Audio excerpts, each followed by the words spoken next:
Well, good morning. I trust that I'm live on Facebook. I have a new setup this morning, so I'm not entirely sure, but it seems like I am. So, good morning to you all. It's Monday morning, and we're starting another week of isolation. I hope your weekend was okay. And I'm wanting to talk to you today about some things that I'm really wanting you to be cognizant of and some things to do um, this week in isolation. Listen, I've been doing a whole lot of work focusing on what we need to do to maintain our mental health during this period of isolation. And one of the things that I've been really getting into is the research on resilience. And the opposite of that, the research on anxiety, depression, loneliness, and paralysis. And I know that a lot of people right now are maybe feeling stuck, and a lot of people are maybe feeling lonely.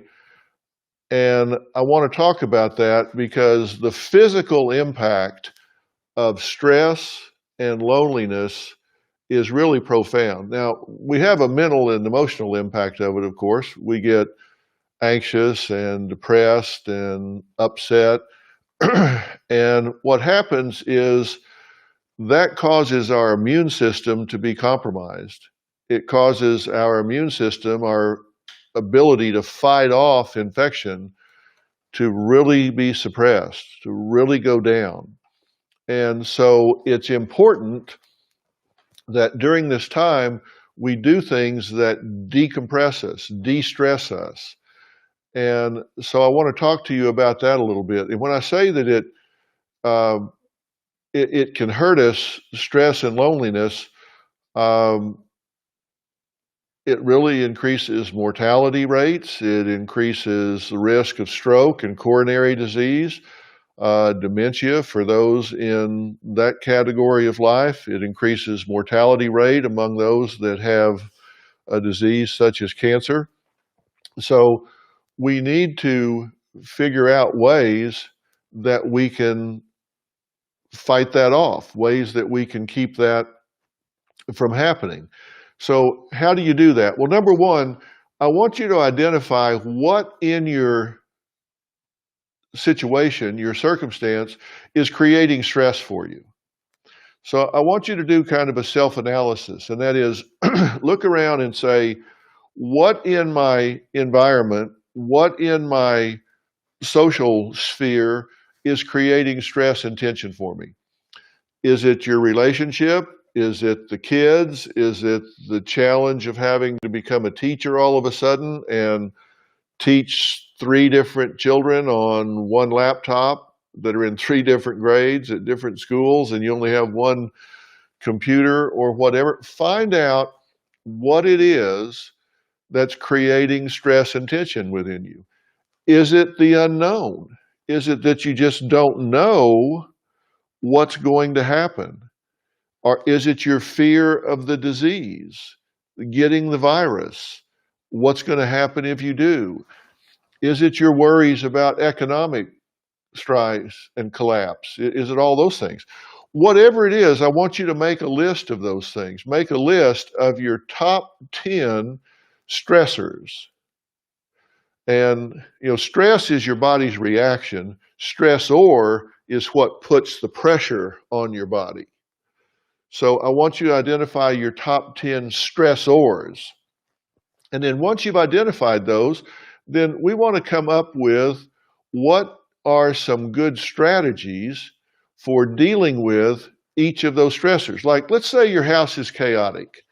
It's just like, oh my God, is this ever going to be calm? Is it ever going to be quiet? Well, at that point, what I want you to do is say, okay, we need to come up with some kind of strategy here. What are we going to do? Are we going to continue to do what we're doing, or are we going to come up with a plan, some kind of strategy? Are we going to start, say, this child's going to use the computer from 9 to 12, this one from 1 to 3, this one from 4 to 7, or whatever? Are we going to regiment things? We're going to have a schedule. Are we going to have a family meeting? Are we going to have to talk to people about using inside voices instead of outside voices? Are we going to have to teach the children how to resolve conflicts? Is everybody going to have to take on new jobs? Are the children going to have to start cleaning up their own room, making up their own beds? Are they going to have to help with dinner? What might it be? I mean, I don't know.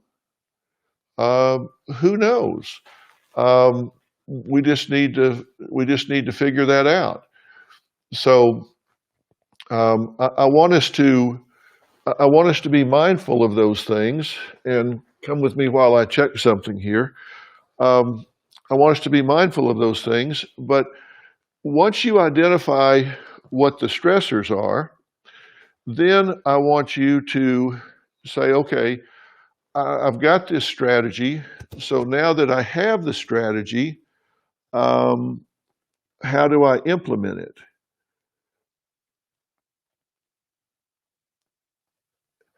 And once you decide how you're going to implement it, get help. Get a division of labor with your partner. Do something where you say, okay, you do A, I'll do B, you do C, I'll do E. And then I want you to rate it. I want you to rate yourself and say, okay, how am I doing here? If you start out, say, on today, Monday, let's say you start out at a 7 on the tension scale.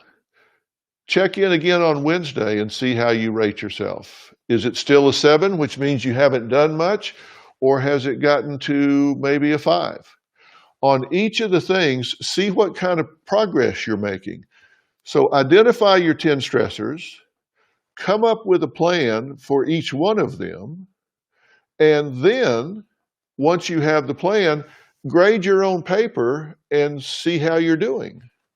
And once you see how you're doing, you'll know whether, okay, this is working or it's not working and I need to do something different. So that's going to be really important for you to have some idea of if you need to make a change, add a new element, do something different than what you've been doing. And I want to ask you to at least choose a couple of times when you can take 10 minutes.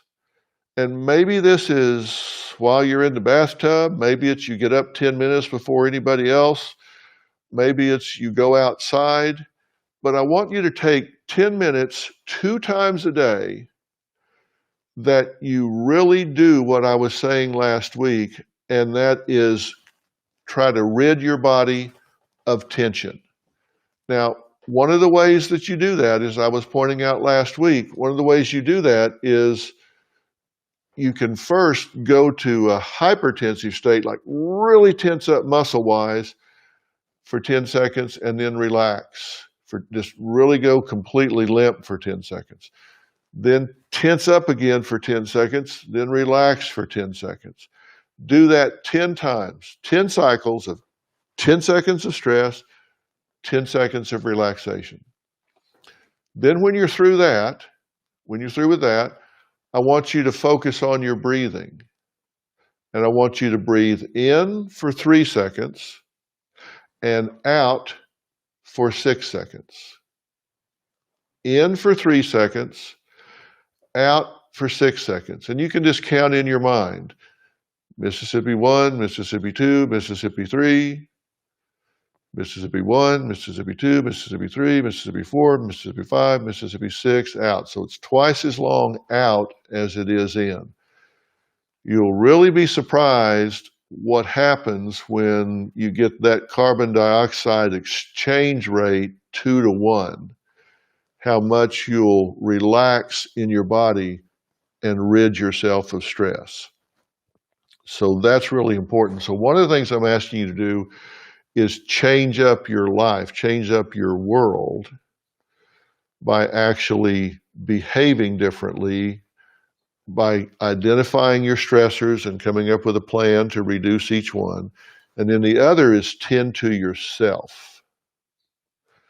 Now, the last thing I'm going to ask you to do is to really acknowledge that you're in an unusual situation. Don't pretend this is normal. Hell, this isn't normal for anybody, right?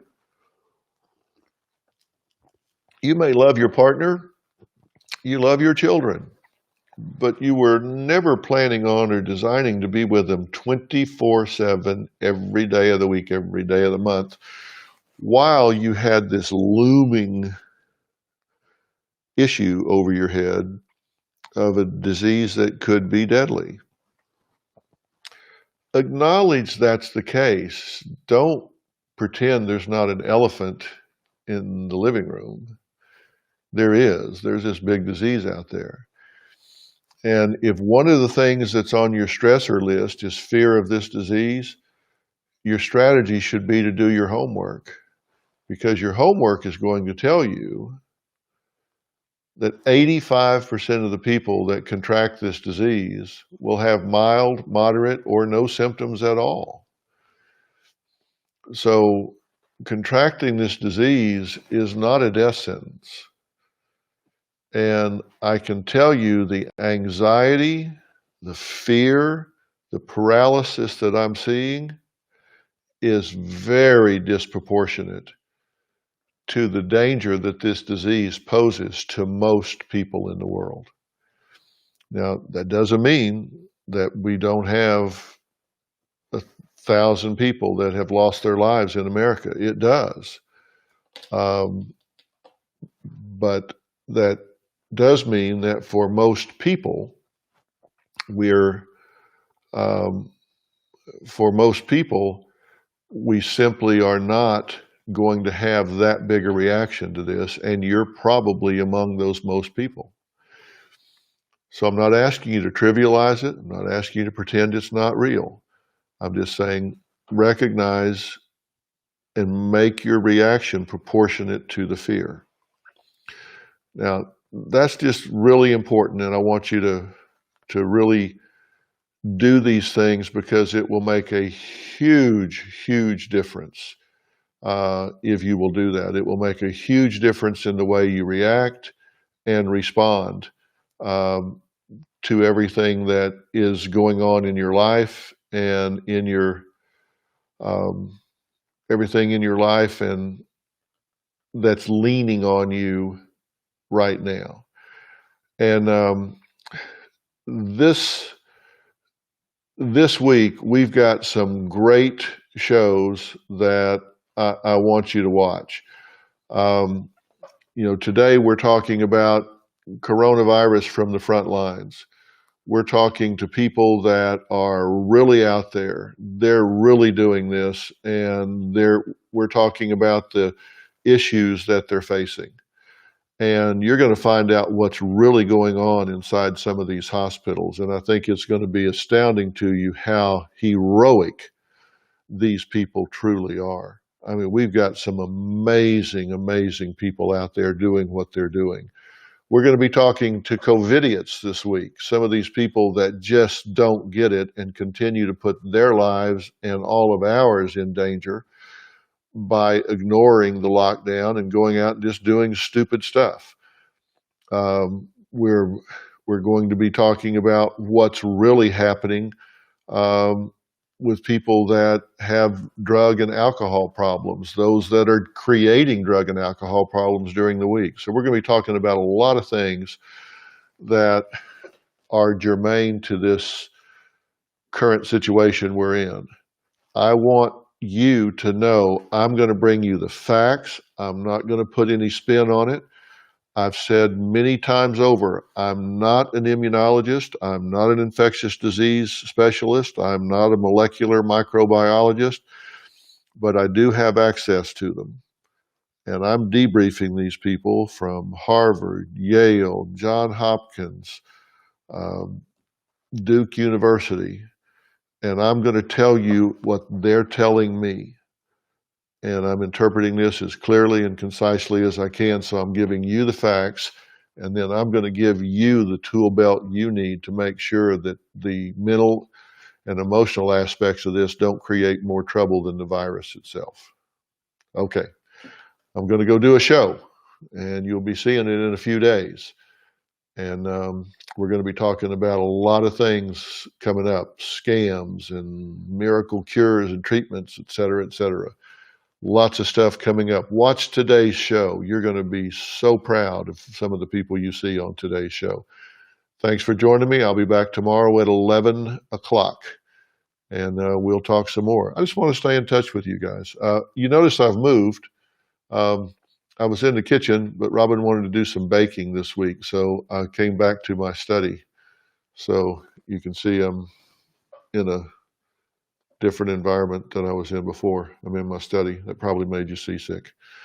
But I'm still here at home. It's still just me. I still have the one-man crew, which is Robin, and we're doing fine. Missing the grandkids, seeing them on FaceTime and all that, but we're hanging in there. You guys do the same. We'll talk to you soon. So long.